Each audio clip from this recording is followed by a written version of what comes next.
as of right now, the best baseball player of 2022, you got Paul Goldschmidt, who I just recently found out from Alex is in the Triple Crown race, and it's looking real solid right now. This is absolutely insane to me.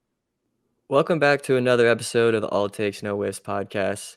We got another great episode this week, but before we get started, make sure you hit that like button, also subscribe and turn on notifications to know when we post new videos and really just to know when we post anything. But this week, we got some players coming up on some milestones in the MLB, and we're going to be getting into that. We're also going to be talking about the NL East, and this is going to be one tight race in the month of September. It's real tight right now at 1.5 games, and I'm looking forward to it. But we're also going to be talking about the Oleander Usyk and Anthony Joshua fight and that entire card in general, really, and recapping the Navarrete fight versus Baez and really what's next for all of them. Then we're also going to be previewing Jose Pedraza versus Richard Commey and Jared Anderson versus I don't know how to say his name. I'm not even going to try it, but you know who it is. Yeah, whoever Jared Anderson's opponent is, I kind of feel bad for them, but we're gonna look forward to it. I guess not really him though.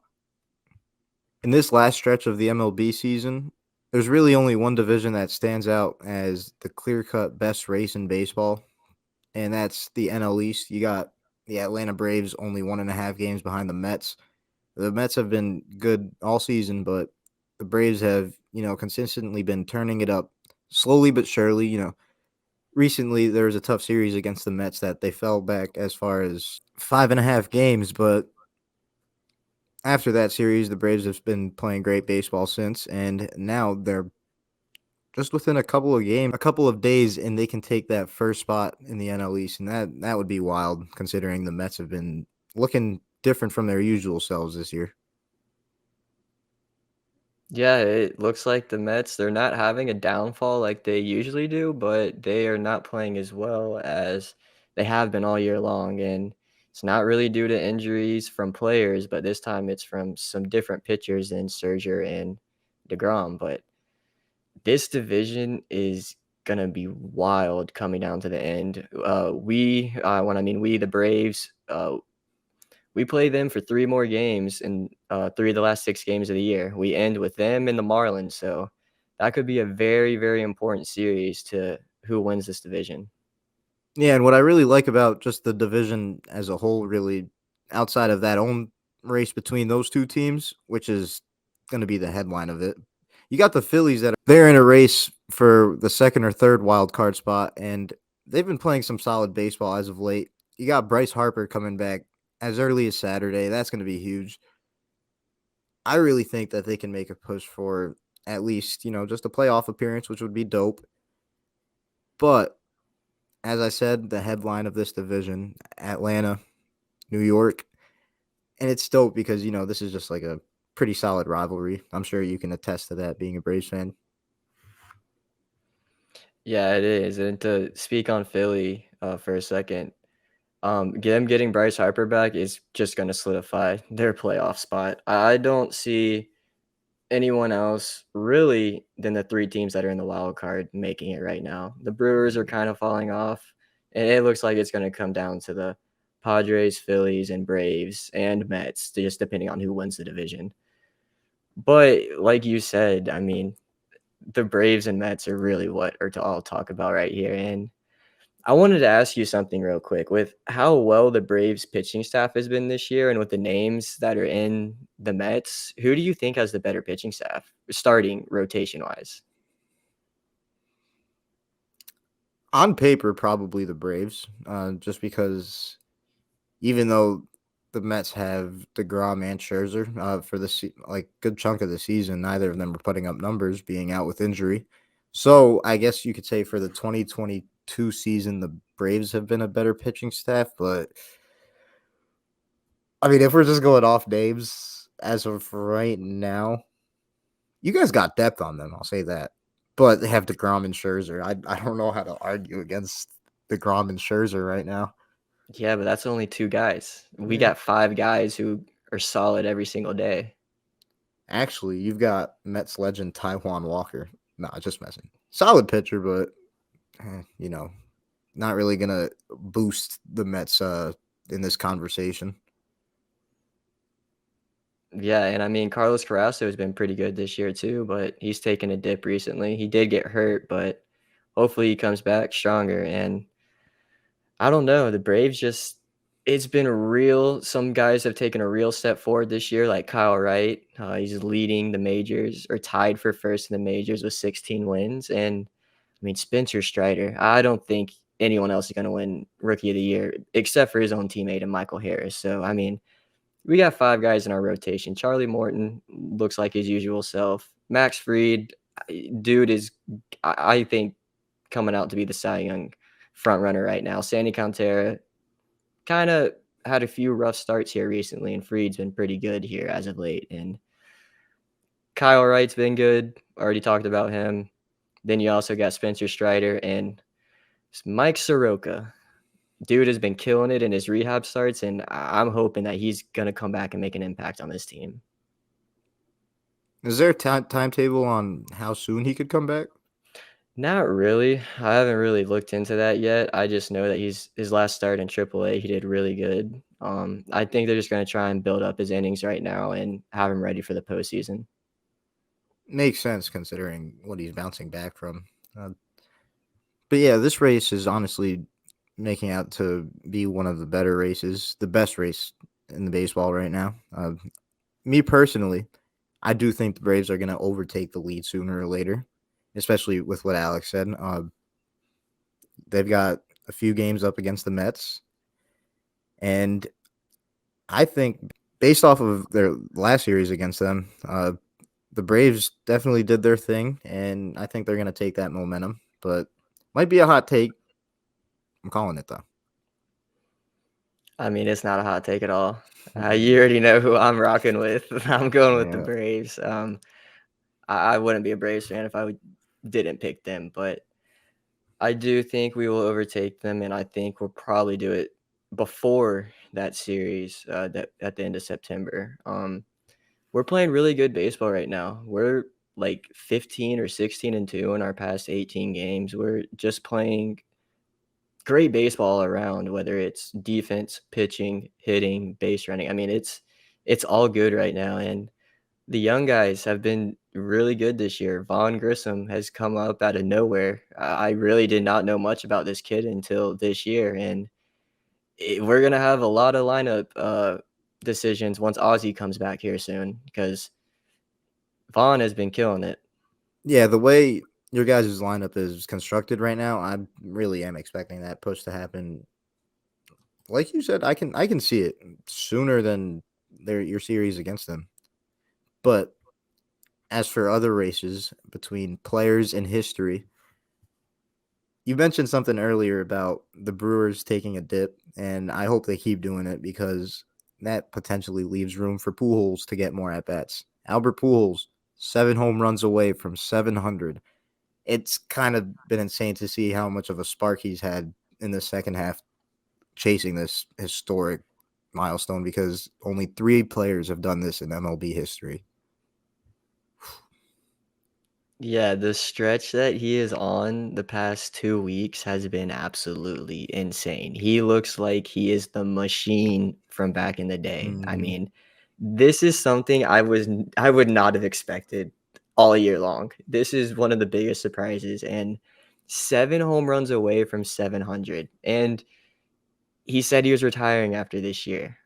I really hope he can hit 7 more because I don't know. It would be such a good feeling for him, and I hope he can at least pass A-Rod, though.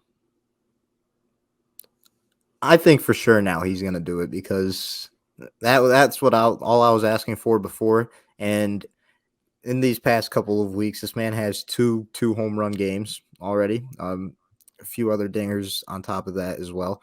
And this is my favorite player of all time.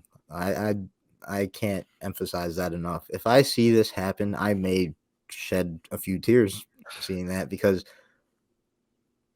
that's in my eyes the greatest Dominican baseball player, the greatest Latino baseball player to ever live, and would just solidify it. 700 first to do it.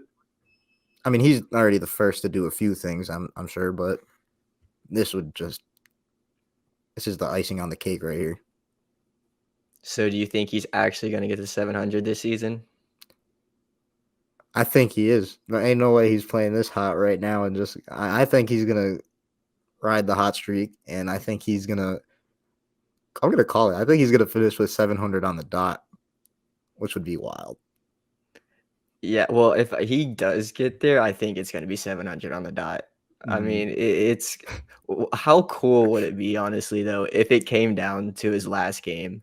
Like, that would be so cool if somehow, some way in his last game. But I mean, we really don't know when his last game is going to be because of postseason. I know postseason doesn't count towards regular season home runs, but I No, mean, I get what you mean for sure. yeah, that I still want to see him get there, and I think he'll get to 700.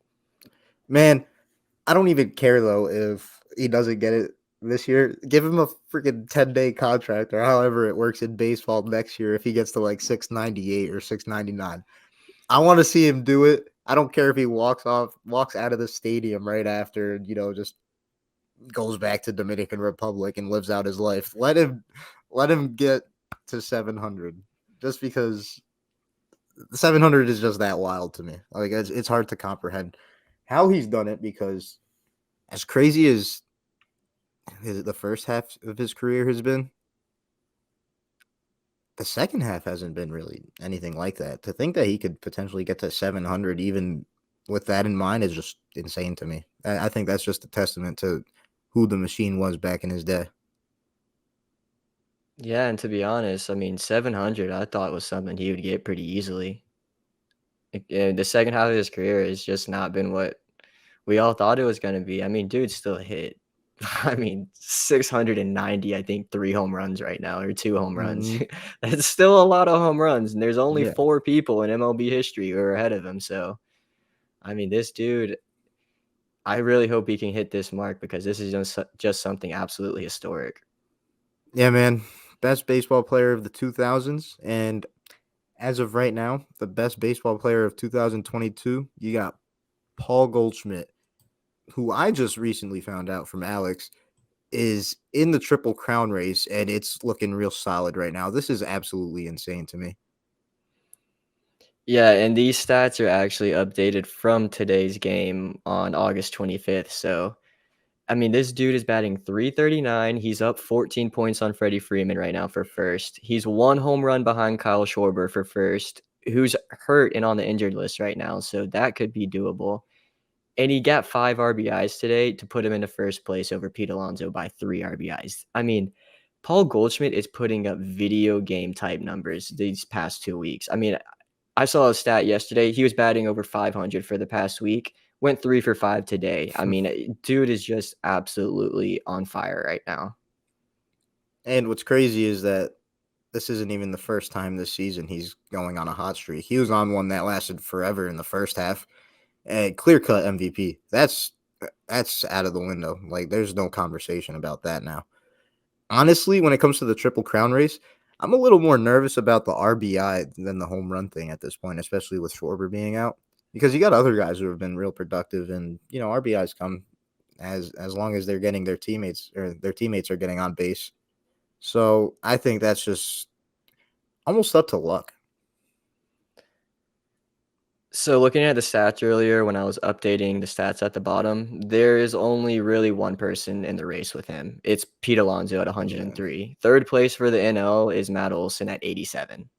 So that's a pretty good cushion right now for that, but the RBIs are going to come down to him and Alonso, and I think he's going to do it because the way that he's playing, and I mean the way that the Cardinals have just been playing in the second half of the season has been unreal too.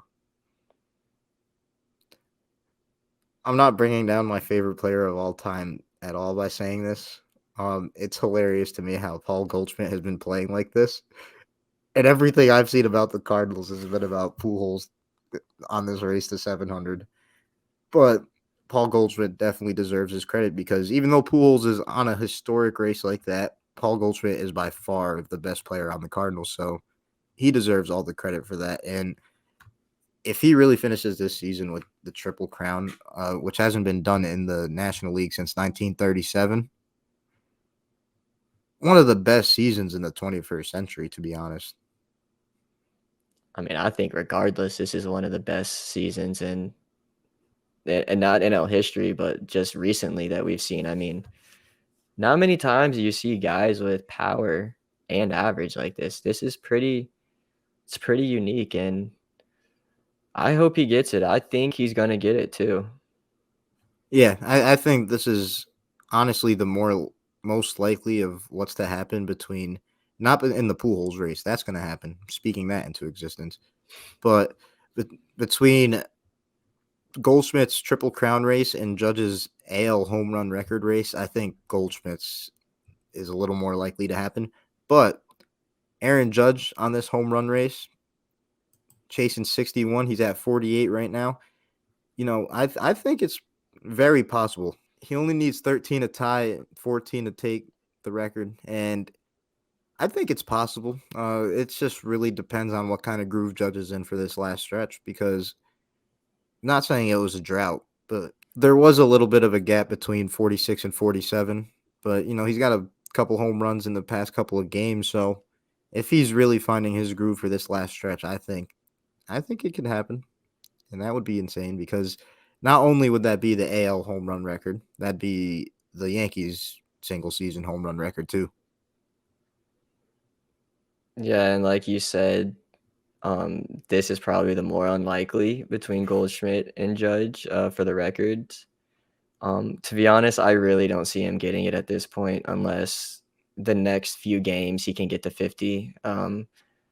I think y'all may get hot here and win some more games to the where he's gonna have to start sitting or not sitting, but y'all may start resting him for the So, playoffs. And I think he's gonna have a couple of games cut short for him for the rest of the year, and it's gonna suck because he's probably gonna end with around, if I had to guess, 55. Um, Still, it would beat his record of 51 from his rookie year, but I just don't see him getting to it at this point. I mean, like you said, between 46 and 47, it was about 9 to 10 games, if I remember right. yeah, only way I could really see it is if you take the Aaron Judge from say about May, or and from the stretch of May to like early June. Take that Aaron Judge. If he's playing right now, he gets it. But yeah, I just gotta see for sure that he's on a hot streak right now before I could say I think it's gonna happen. And it definitely could happen. I mean, don't get me wrong. I mean, Aaron Judge, we saw, like you said, he went on a historical pace earlier, and Hmm. he's at 48 home runs. The next highest in the league is 34. I mean, dude's been on an historical pace this year, the whole year. So, yeah, it's gonna suck, but I don't think Aaron Judge is gonna get there. Yeah, as unlikely as it might be right now, I'm hoping it happens. That'd be huge. All due respect, I never watched Roger Maris. Uh, I'd, I'd love to see. I'd love to witness somebody break a record like that. So hoping to see that.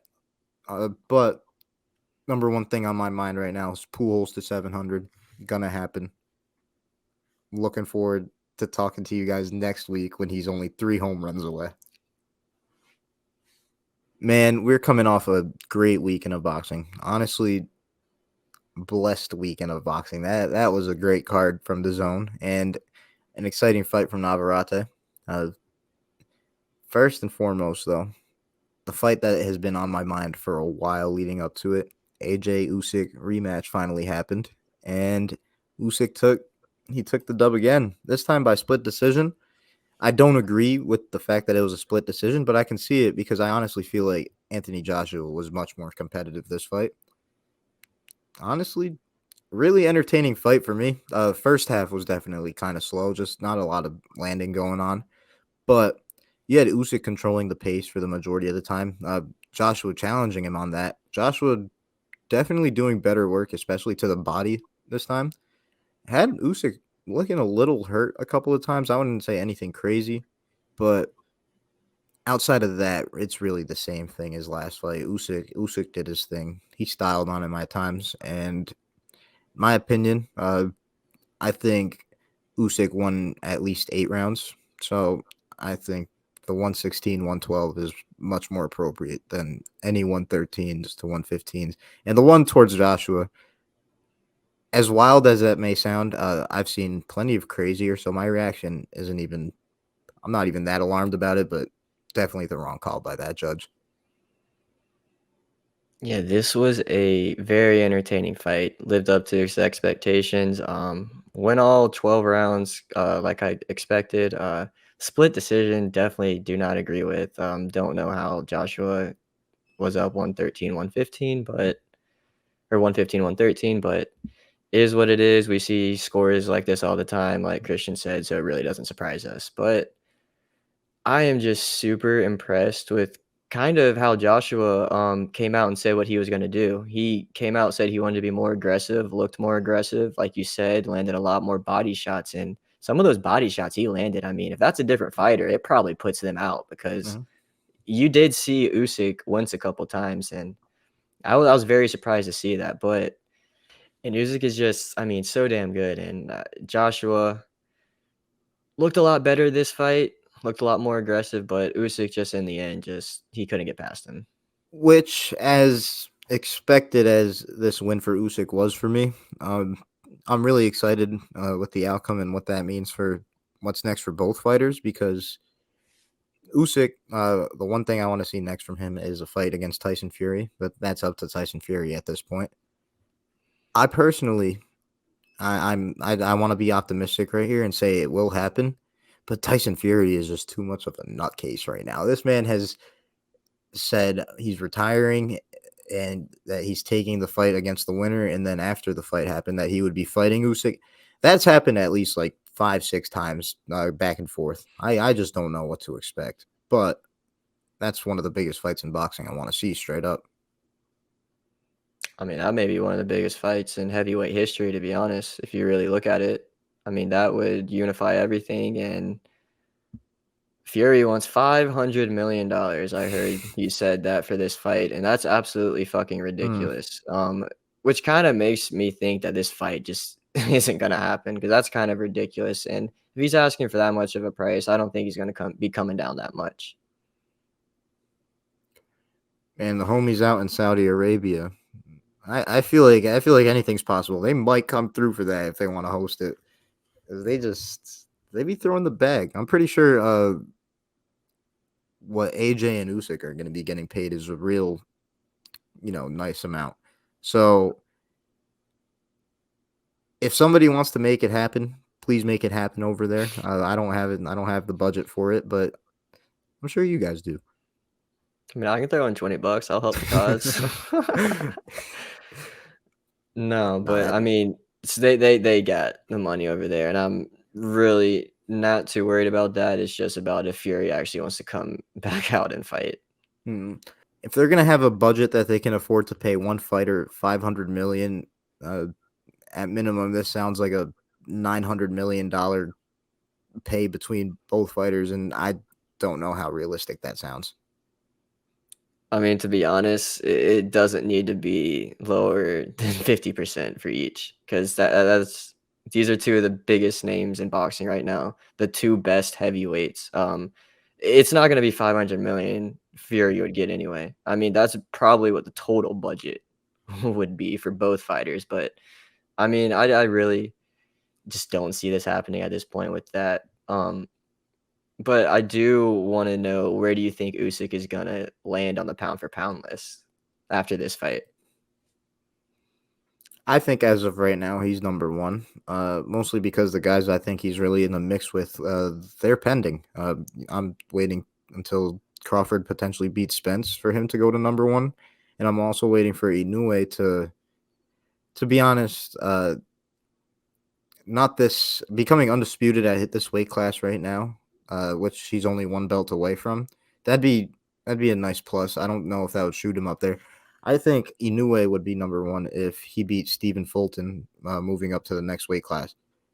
But as of right now, I have Usyk at one. This kind of solidified it for me. Usyk's resume at cruiserweight is already well known. That's where he's done the majority of his work, and he is a solidified in my opinion, number one heavyweight now. I guess you can say Tyson Fury is, but I don't know if I want to put him on the list right now since he keeps hopping off of it. Yeah, Usyk's definitely number one for me too. Definitely hops over Inoue and Crawford. Like you said, Crawford, we're still waiting for Spence.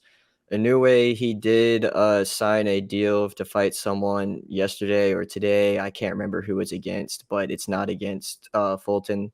But yeah, Usyk definitely deserves to be in that top spot right now with his recent fight, beating Joshua twice. Most active between the other two guys. So really, there's no one else besides him who deserves that number one spot. Yeah, and that was a dope fight. The card itself was pretty solid in general too. This guy with another impressive stoppage, Callum Smith, honestly making that Canelo win over him looking better and better every day. Because Callum Smith has been putting people in body bags his last two fights. Mathieu Bauderlique, sorry, he got done like Castillo the fight before. This one was a nasty knockout too. I don't. It's kind of tough to say. I don't think it was as bad as the other one, but that's not because this one was PG or anything like that. That last one was crazy. But Callum Smith is on a mission at 175 and calling out Artur Beterbiev. Like, this man just wants to make one of the best bangers in boxing. I love to see it. Yeah, this dude looks so much better, so much more powerful, and so much more confident at this weight. I mean, it's kind of ridiculous. The way he was moving around in the ring, isn't afraid to take a hit because he took some hits against Baderlique, and that's what kind of surprised me a bit because he does get hit a decent bit, but Bauderlique was showing a little more pop than people were thought he had. And Callum Smith, that oh dude, he clipped him to knock him down in the fourth round, and then we saw what happened later on in the fight. That was a nasty left hook he threw, and Mm, Bauderlique was definitely not getting up after that. picture perfect left hook, honestly. Like, it was just.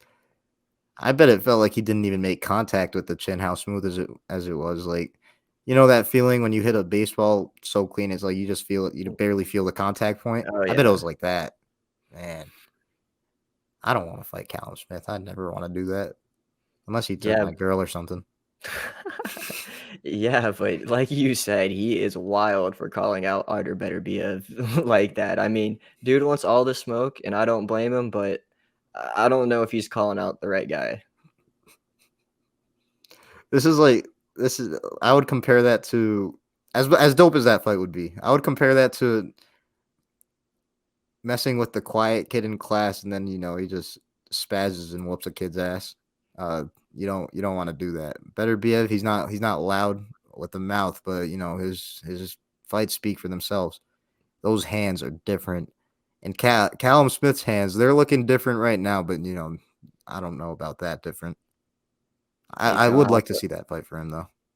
yeah, and he's gonna have to polish up that defense a little bit too. Mm-hmm. But moving on to another fight from that card, Filip Hrgovic versus Zhilie Zhang. This was a controversial fight. Filip Hrgovic won by unanimous decision, and I'm being real honest with you. I think Zhilie Zhang won this fight. It was a close fight. Hrgovic got knocked down in the first round. Kind of may have messed with him the rest of the fight, but Zhang looked like the dominant fighter. He was the aggressor. He was throwing some powerful punches, which I didn't think he had this much power still. And he looked like the better fighter in this fight. And Hrgovic is definitely not ready for Usyk or Joshua. He proved that in this fight. Hrgovic on Fraud Watch. I remember people calling him a boogeyman when things didn't pan out between him and Andy Ruiz and a couple other guys. But I guess this just goes to show that Hrgovic he's not that guy. I don't think so. I think he's about to become gatekeeper tier once he clashes with somebody that's also on the rise.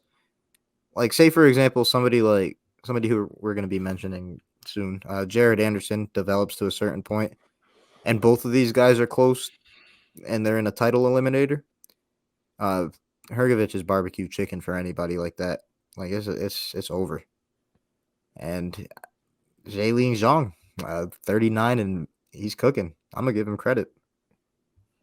Yeah, I'm gonna give him a lot more credit because I did not think he would perform this well. I mean, if you listened to me last week, I didn't say this guy was washed, but I didn't think he was that good. And he came out on a mission this weekend, and you definitely saw it. Threw some powerful punches, looked good in the ring, and definitely did not look like a 39-year-old in the ring. But that does it for a really solid card from the zone. On Top Rank side, you had a solid fight between Emanuel Navarrete and Eduardo Baez. You got Emanuel Navarrete coming through with a 6th-round knockout on a nice body shot, vintage Mexican style body shot, and it looked really good. I'm glad to see Navarrete doing his thing, and I want to see him against some bigger names because I think he deserves to be in the ring with them. Yeah, and before we get into that, Eduardo Baez looked a lot better than I thought. He came out, he was aggressive, he was throwing some punches. He did not look afraid at all. And that could play in a part because Emanuel Navarrete, he did look rusty. He looked like he hadn't fought in 10 months, and it took him a couple of rounds to get, I think, back into things. Yeah, he definitely had some ring rust. I'm glad to see him, push through it though, get the stoppage because there's a couple of guys I'd like to see him in the ring with. I think him versus Shakur would make for a good fight if they were to meet at weight classes. Uh, Not sure how I feel about Navarrete's chances, but that'd be an amazing fight to make. Oscar Valdez too. He personally wants that fight. That'd be an insane matchup, style wise. I feel like that's the more likely to happen. Yeah, I think that is way more likely to happen than Shakur. But I think Navarrete's got a little work to do. He definitely doesn't want to face Shakur next. I can tell you that. He Mm-hmm. will definitely lose because even though he did look good in rounds 5 and 6 for this fight, rounds 1 through 4, he didn't look like he wasn't trying. It just looked like he was rusty. Like Mm-hmm. you could definitely tell that he was not there and not that he wasn't ready. It's just that he wasn't. Like Mm, comfortable. yeah, like Yeah. it looked kind of weird because he was throwing some weird shots too. Like he was throwing some really weird long left hooks. I mean, one of them landed, but I mean, it was just really weird seeing some of the things he was doing. Yeah, I get what you mean. And honestly, he does have this sort of signature like leaping uppercut that is a really weird punch. If it was something like along those lines, I see you trying to get a feel for it, I guess, but the hooks, yeah, that definitely sounds weird. I don't know though. Uh I think Navarrete definitely matches up pretty well against Valdez too. He's got the physical advantages. I think Valdez might be the better boxer, but power could go both ways, so that's an interesting fight on the horizon. So hopefully top rank could get it done because that should be pretty easy for them too. Yeah, that should be a pretty easy fight to make, and I would really like to see that one. But moving on to another top ranked fight, got another pretty decent card this weekend. We got Jose Pedraza is fighting Richard Commey in a 10-round junior welterweight fight. It's not a championship fight. But this is going to be a pretty good fight. What do you think about this, Christian? Pretty good fight between two solid names. If I'm gonna be honest with you, Comey's last fight against Lomachenko did not look good. So obviously he's not stepping into the ring with Lomachenko again. But Jose Pedraza, he's definitely they don't call him sniper for nothing. More of a vet at this point for sure, but solid vet. He's had a couple solid performances in the past couple of fights for him, and I think this is gonna make for a solid fight. But I'm thinking about the styles right now. I don't know. I don't know if I could see this being like a banger or anything like that because I don't know. I just don't know if the styles mix up for that sort of fight. But I could see it being a good fight regardless. Yeah, I see this being a pretty good, pretty decently entertaining fight. Richard Commey, he's lost 2 of his last 3 fights, so he's kind of, wouldn't say on the downhill, but really is on the downhill of his career, on the back half. But Jose Pedraza, like Christian said, pretty good boxer. I think this is going to be a pretty easy win for him, to be honest. I don't really see Commey giving him too much trouble. I'm not sure if this is gonna end in a knockout, really. I don't really see it. Both guys have power, but not power like some of the guys we saw this past weekend. But if I had to guess, this is gonna be a unanimous decision for Pedraza. Yeah, I was gonna say the same thing. Decision for Pedraza for sure. I think he's just gonna outbox him, be the more accurate puncher. Honestly, I could see Comey against somebody like Pedraza really struggling. So yeah, definitely a decision for Pedraza. That's what I'm guessing too. Either that or round 7. No, I'm just Hey, I mean, that can be our default. yeah. But as for the other top ranked fight coming up this weekend, you got big baby Jared Anderson coming back into the ring against Milyan Rovchanin in a 10-round heavyweight fight. This is going to make for a solid fight, more so because I'm glad to see Jared Anderson back in the ring. Definitely a solid heavyweight prospect. Solid American heavyweight prospect. So, maybe something in the future could happen. I do think, he's in the process of figuring things out, though, within his fight game. Thinking his defense, it's not the prettiest thing to look at. A little sloppy, but he's electric when it comes to throwing hands. And I would love to see him improve. Hopefully this is a solid stepping stone for him. Yeah, this is one guy who I've been following pretty closely. He's fought on most of the Shakur Stevenson cards, so that's the main reason why I've seen him so much, because I'm a real big fan of Shakur. But this dude has some power. Little immature in the ring at sometimes. He likes to dance. He likes to showboat, but hopefully he'll get through that one day. He's 11-0 with 11 knockouts. He's never finished a fight, and that's probably gonna happen here too. He's gonna knock this guy out, and I probably think it's gonna be early. Jared Anderson is out here to make statements. He's out here to prove points. He wants to fight for a title, and he's moving his way up quick. If I had to guess, I'm gonna go ahead and say a third round knockout. I do want to see him with more defense. Like Christian said, his defense is real sloppy. It's his weak point, but when you got power like this, dude, some lacking of defense may not be too bad. Yeah, and honestly, it's like defense isn't even super prevalent in the heavyweight division anyways. Outside of Usyk, like the top guys, I wouldn't say many of them are defensive wizards. But yeah, I'm really looking forward to seeing Jared Anderson in this ring. I think he is going to get a round 2 stoppage, actually. I think Rovchanin is cooked. And with all due respect, I'm guessing round 2 just off his name. This does not look like a contending boxer. I'm sorry. That's mean. But yeah, round 2 knockout for Jared Anderson. That's my call. Yeah, I mean, I don't think this is going to be a pretty fight. It's going to be pretty quick, and we got a pretty decent card this weekend. No titles on this card, but we got 2 guys who are trying to get into world title contention, and I'm looking forward to it.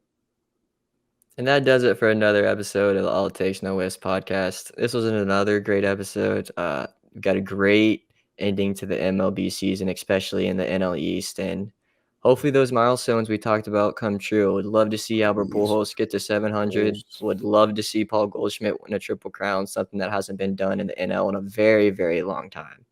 But if you made it this far in the video, make sure you like, make sure you comment if you want. Who do you think is going to win the Jose Pedraza Richard Commey fight? And also, make sure you turn on the notifications so you know that when we post new videos. But if you want, you can follow us on social media at ATNW Podcast, and you can also follow me at ahandy2215 on any social media platform. You can also find my Instagram and Twitter at Christian_S52 and Pujols.